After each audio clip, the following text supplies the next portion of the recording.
Plants vs Zombies 2 is already considered a very difficult game, but what if we made it twice as hard? This is Plants vs Zombies 2, but every plant costs double the sun. These Dr. Zomboss tariffs are really hitting hard. Will it be possible? Let's find out. You know the rules by now. There'll be no plant leveling, power-ups, Zen Garden boosts, extra plant food, CDMs, or money premiums. But gemiums are allowed if necessary. Let's do this. As soon as we started up the game, we already faced our first roadblock. The first level starts you off with 100 sun and doesn't give you any more until you plant a pea shooter. But since I'm such a gamer, my pea shooters cost 200 sun, so the game's just like, screw you. Softlock. So to make the game actually behave like it should for this challenge, I increased the starting sun to 200 for this level. Then the game gives you 2 more sun and says you have enough to plant a second pea shooter.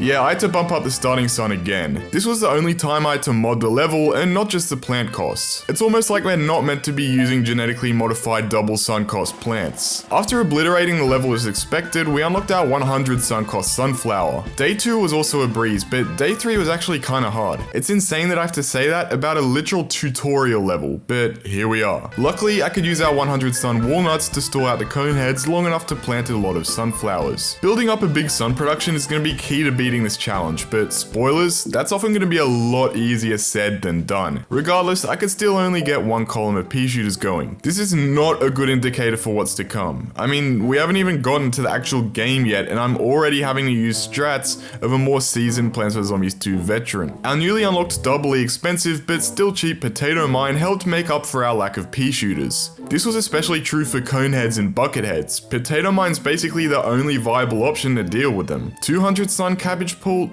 Yeah, no. After day 5, Dave pulls out the taco from his pocket, which he says he's been holding onto for ages. Wait, how's Dave not getting food poisoning from that? Then we progress to ancient Egypt.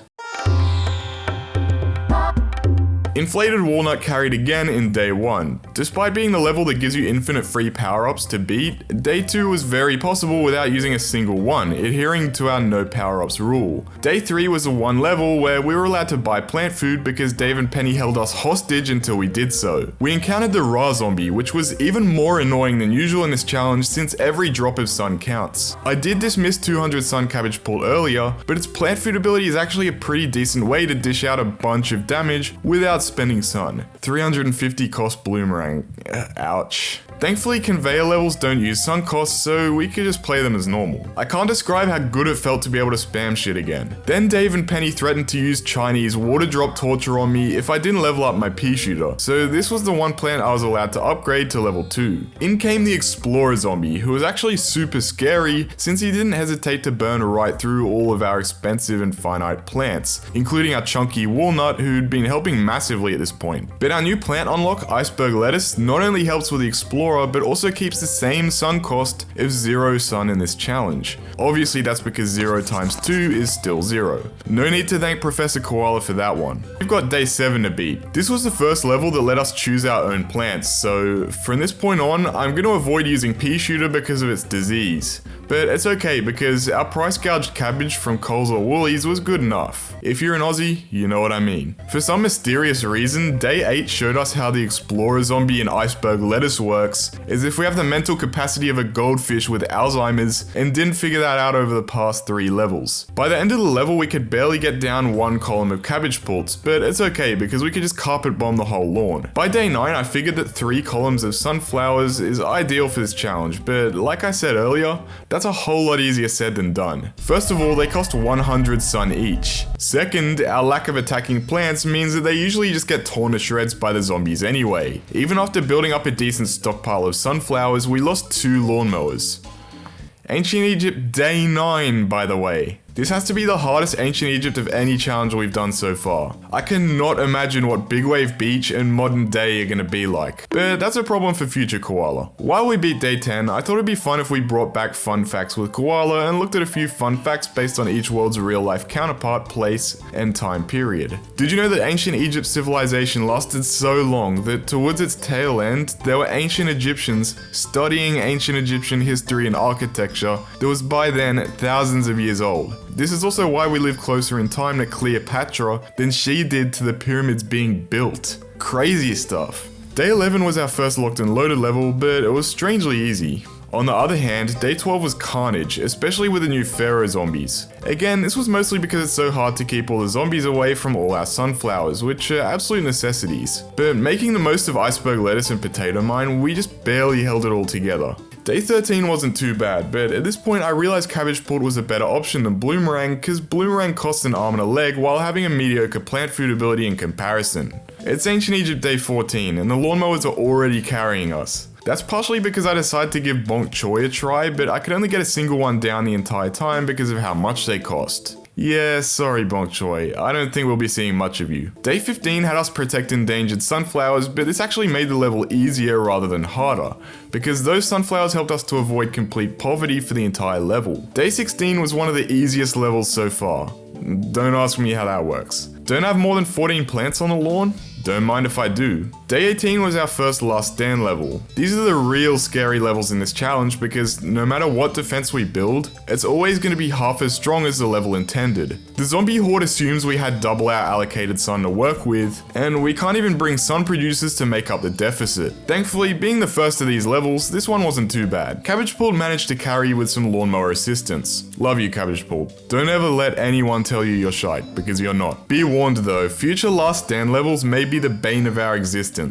After beating day 19, we unlocked our most expensive plant yet, 400 sun cost repeater. Ow. We actually got to try this abomination out in day 20 because the game showered us in endangered sunflowers again. Day 21 was a locked and loaded level and, oh my god, 650 sun cost melon pult? I mean, it shouldn't really be surprising given the title of the video, but wow, that's one chunky boy. Just as a meme, I wanted to get one of these guys down and, ladies and gentlemen, I'm pleased to announce that we actually did it. 12 seconds later.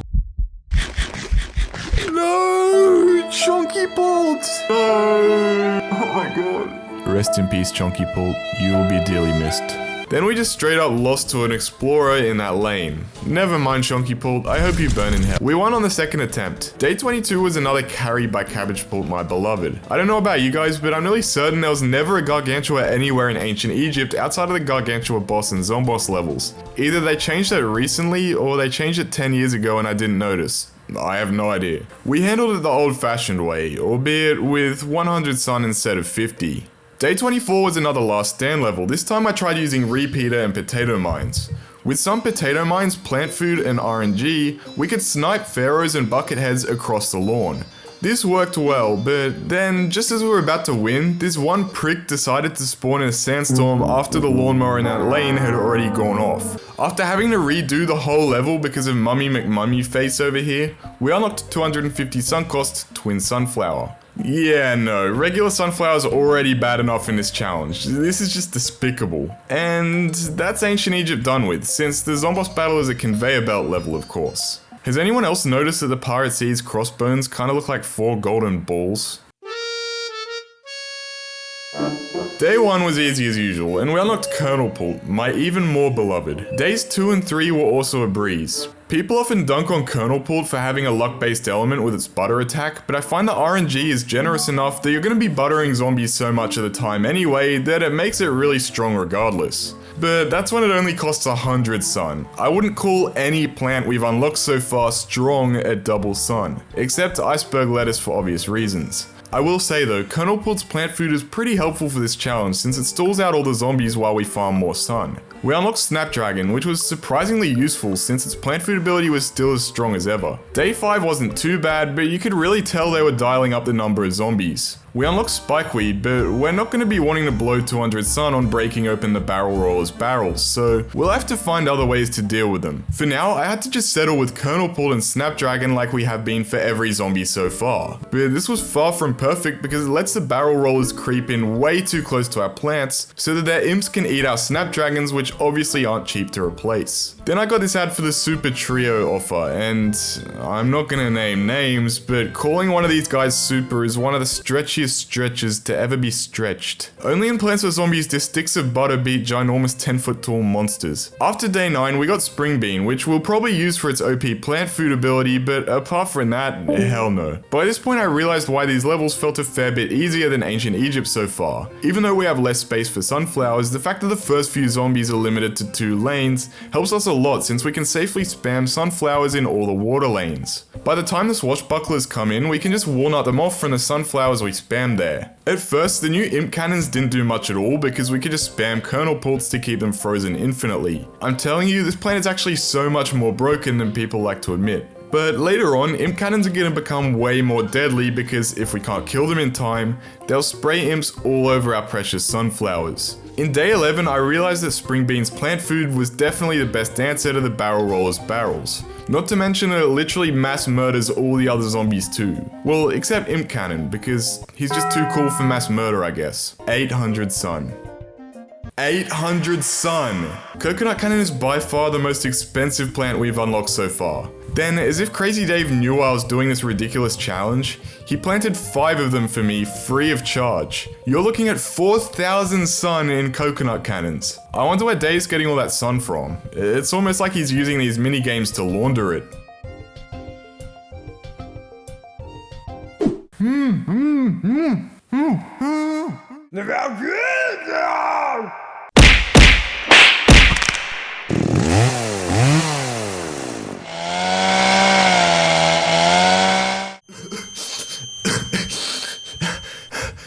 Never mind, guys. Never mind, guys. I just realized that Crazy Dave's just really generous and nice and is in no way involved in any sort of suspicious activity. Day 13 had us produce 2,000 sun, which was laughable compared to how much we produced to just beat each level normally. We also met the Captain Zombie, who's one of the scarier zombies in the challenge since everything its parrot steals is twice as valuable and twice as hard to replace. My heart dropped when I saw that day 14 was a last stand level, but we managed to beat it first try with a decently frugal setup. And we unlocked 3 Peter, who's not as absurdly expensive as Coconut Cannon, but definitely not cheap either. Since I'm such a gamer, I decided to beat day 15 with only 600 sun 3-peaters. I doubt this would have been possible if it weren't one of the most nerfed levels in the game. In case you don't know, the flower line in this level was moved back not once, not twice, but 3 times. It used to be all the way up here before they progressively inched it backwards in various updates over the years. Day 16 took a couple of tries, but Spring Bean's plant food very big bounty spray mushroomed all of the zombies to their demise. While I pound the zombies in day 17, let's hear some pirate facts. Did you know that pirates didn't actually bury treasure? But that isn't all, there's actually no evidence of pirates wearing peg legs or eye patches to see better in the dark. These are all tropes that originated from the novel Treasure Island by Robert Stevenson in 1883, where the protagonist sports both an eye patch and a peg leg. But rather than being inspired by pirates, these features were inspired by all the disfigured soldiers Stevenson met while traveling the US during the Civil War. So pirates actually look that way because of amputee soldiers with their legs and eyes blown out during war. That's actually kinda dark. Day 18 had us use given plants and sunflower wasn't included. Luckily we could just use iceberg lettuce and spring bean to cheese our way through. What in the 500 sun spike rock? And I thought spikeweed was bad. Day 19 turned out to be troublesome, but we did it after a couple of tries. Just. You know I had to use 500 bucks spike rock at least once. Day 21 wanted us to produce 2,500 sun, but again, that's child's play compared to just playing normally in this challenge. Wiping out an entire final wave with spring bean will never get old. We also got an extra seed slot, which is pretty useful since playing with only 6 slots feels like Plants vs Zombies 2 Disability Edition. Well, I also played the game with 1 seed slot, and that was more like Plants vs Zombies 2 Lobotomy Edition. Oh shit. Here we go again. Never mind, Spikeweed's still great at killing all the children. Day 23 was one big nothing burger, just like all the other Defeat X Zombies in X Seconds levels. And now we reach the penultimate level of Pirate Seas, which we beat first try. 300 Sun Cherry Bomb is absolutely still worth it. Then, after making the Zombot Plank Walker walk the plank, we unlocked the Wilderness of the Westward Direction. Anyone else notice that the Wild West key kinda looks like a tooth on top of a potato chip? Day 1 was pretty run-of-the-mill, partially due to the new minecart gimmick, which will help us get more value out of our expensive plants. 250 sun split pea is far from ideal, but we're gonna have to make it work to stop the prospectors. Then in the very next level, I forgot to bring it, but I did bring Bonk Choi who could bash them back into the afterlife. Pianist zombies made their debut in day 3, and they're a pain to say the least. All their zombie lane switching shenanigans are exponentially more threatening against our limited firepower. Wiping out our whole lawn of plants by the end of the level. Partially to blame is this one potato mine that decided it was his day off that day. We did manage to win despite Mr. Rogue Potato Mine. It felt nice to play a not okay corral level for once without any major challenge destroying problems. And we unlocked the relatively cheap chili bean, which dealt with the poncho zombies in day 5. Day 6 became the hardest level in the entire challenge so far. I wonder what kind of level it was. I told you these were going to start getting real bad real quick. I knew it'd be hard, but not so hard that I desperately had to give a walnut debilitating motion sickness while forcing 3 lanes of zombies to assault it. But walnut suffering was all for nothing because we lost anyway. Then I remembered the golden rule of Last Stand levels. Potato mine like it's World War III. But then at the very end of the level, one single zombie evaded the lawnmower again. The only way we could possibly win was if it decided to dance into the one lane with the other zombies. Did it? You should know my luck at this point. Why do the zombies only take one bite from your brain and leave the rest? What a waste. What about the starving kids in Africa, you ungrateful piece of shit? Then after a few more failed potato mine setups, I tried a simple Snapdragon setup, which worked pretty decently until I kept missing Snapdragon plant foods because the zombies decided to invent fireproof pianos. What do you mean these aren't hitting? This zombie's hitbox is less consistent than my upload schedule. Then finally, using the Snapdragon setup with a few potato mines thrown in, I managed to perfectly maneuver minecarts and manage plant foods to victory. It was so close that it all came down to how the zombies would dance in the final wave, and luckily, they all waltzed over to different lanes in perfect harmony with the lawnmowers. Then the last mowers cleaned up the straggler ponchos and pianists. I must have gone through at least 10 attempts to this level, each with unique setups. Saying that about Wild West Day 6 is actually insane. Peapod's definitely been hit hard by inflation. 250 sun for what's essentially a normal pea shooter? Yikes. That being said, maxed out Peapods do work pretty well with the minecarts, despite costing an eye-watering 1,250 sun to complete. At the end of day 7, I had all my plant food slots full, so I decided to sentence the whole final wave to death by flatulence. I don't want my sun marked up either, Dave, but a challenge is a challenge. In day 8, I realized that chili bean prospector zombies fart directly into our house. That's pretty fucking disrespectful. Day 9 is a locked and loaded level, and one of the plants we're given is the penultimate plant of double sun plants for zombies. Yes, we've been blessed with, or more likely punished with, the one and only 1,000 sun winter melon. The presence of the 4-digit sun cost in my seed bank was enough for me to add a new rule to this particular level. We have to plant one. It took half of the level and 4 columns of sunflowers, but I can officially announce that the eagle has landed. And it did not disappoint. In other far less significant news, we unlocked a lightning reed. It's absolutely not worth 250 sun, so I only used it out of mere obligation for chicken wranglers. Then we hit day 11. We got problems.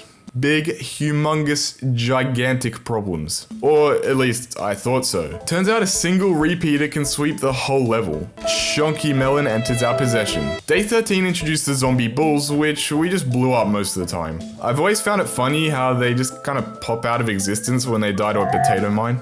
Lightning Reed Thunderclouds made light work of day 14, but day 15 was a different story. The gimmick of not losing more than 2 plants was really punishing, especially in the early game, where we lost nearly instantly.